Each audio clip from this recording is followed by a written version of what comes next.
a real estate deal, once the terms are negotiated, there's a period called due diligence, in which, in a purchase and sale situation, a buyer is now able to go and make investigations of the property to determine if there are anything wrong with it that might have to be remediated or that they might have to renegotiate the terms about.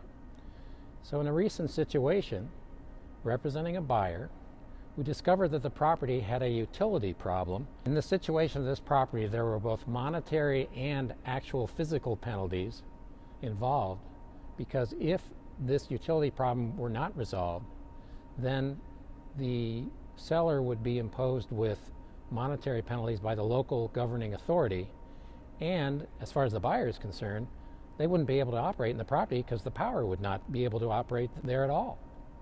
In a hockey game, typically when we call a penalty, it's done, and that's it. But in a recent game, I was imposing a 2-minute penalty on a young player, and as he was proceeding to the bench, he proceeded to turn to me and said, "Oh, yeah, right, yeah, sure, ref, oh, yeah." Well, for that little outburst, I imposed another 2-minute minor penalty for unsportsmanlike conduct. This all happened right in front of the coach, and as I was about to give the penalty to the scorekeeper, the coach leaned over and said, "Hey, do me a favor. Make that second minor penalty a 10-minute misconduct." I looked at him and I said, "Why?" He said, "Well, then he sits in the box for 12 minutes instead of 4 minutes. Makes my job easier." Okay.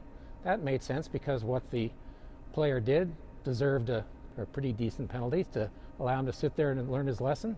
I agreed, and I imposed 12 minutes worth of penalties on this young player.